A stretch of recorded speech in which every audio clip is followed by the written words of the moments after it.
Next, I would like to introduce Daniel Friedman of the Dyson College of Arts and Sciences, who will address his fellow candidates. Daniel?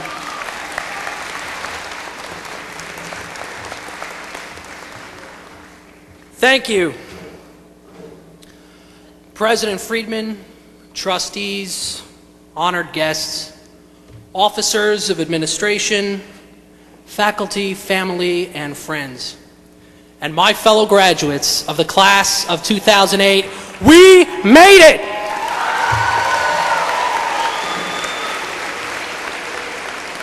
Years ago, we came here from big cities and small towns across America and the world.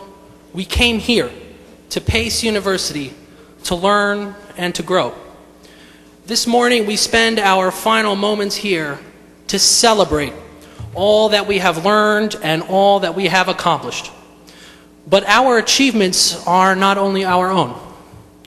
They are the achievements of our professors and of Pace University itself.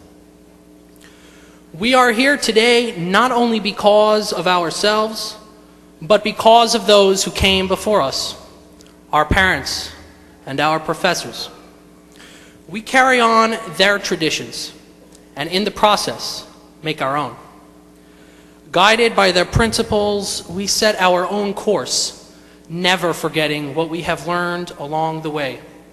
And though we move forward, we must never forget to look back from time to time for guidance, remembrance, and for the sake of the next generation, with the hope that they will do the same. Today is our day. But it is also our parents' day. It is also our professors' day. And it is also our friends' day. It is the day of everyone here in this room because in some way, each of you have had an impact on a student graduating here today. From the bottom of my heart, and I am sure on behalf of all my fellow graduates, thank you for getting us to where we are today.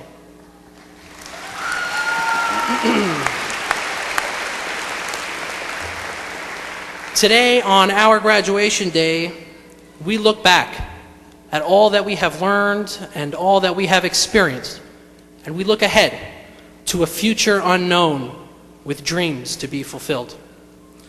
Many years ago, there was a young man like us who had a dream. He had a recurring dream that frightened and amazed him. And in this dream, he was remembered through the ages as someone who had achieved greatness and changed the world. And he was afraid that his dream would not come true.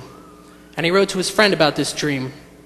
And he said, "I fear that I will be totally forgotten within 70 years from the present hour." To make sure that his dream would come true, he promised his friend to study the lives of those great people who came before him, to learn the secrets of their immortality. That young man did just that, and at the end of his days, his dream became a reality. Because today, we all know who that man was. I believe he was the greatest American who ever lived, and his name was John Adams. Adams and young people like him didn't just change the world, they made the world we have today. Today, as young people, we are told that we are the future. We are told that we are the next generation.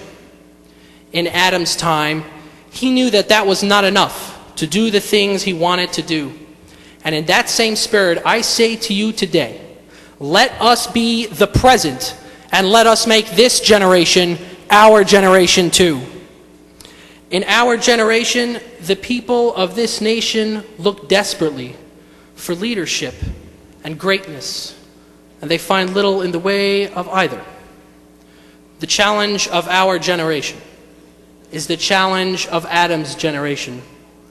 It is the challenge of fulfilling the promise of greatness in our lives, to show the world that greatness can exist, and that it exists in young people today. Part of achieving greatness is realizing your dreams. And when you do decide to follow your dreams, there will be those, the naysayers and the doubters and the cynics, who will stand in your way. They'll say that what you want can't be done. They'll say that you are not the person to do it. They'll say that now is not your time. And they'll say that this is not your place. While I say, now is your time, now is our time, and right here is our place.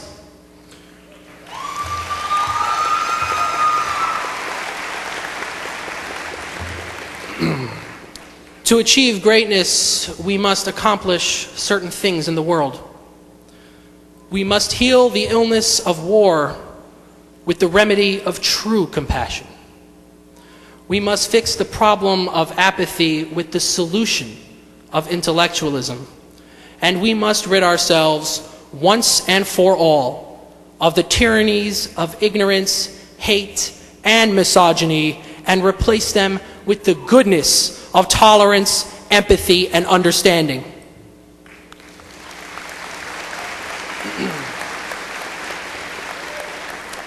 I look around this room today and I see the faces of hundreds of young people ready to take on the world. And it begs the question, who among us? Who among us will answer the clarion call of greatness in their lives?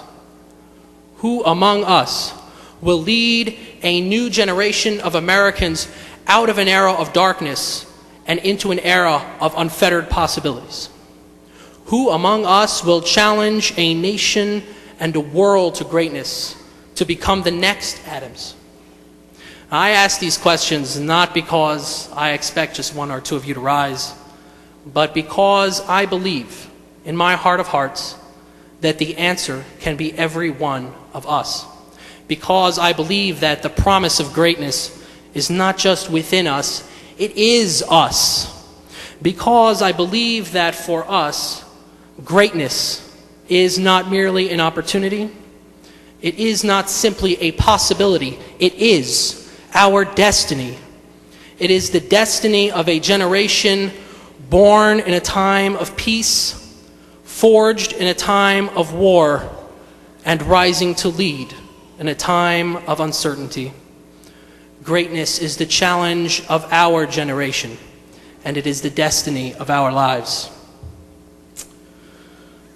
Today, when this ceremony has ended, and we leave this great hall, and we return once again to those big cities and small towns across America and the world, let us show the world who we are and where we came from here today, so that they may know greatness in their lives and we may know greatness in ours.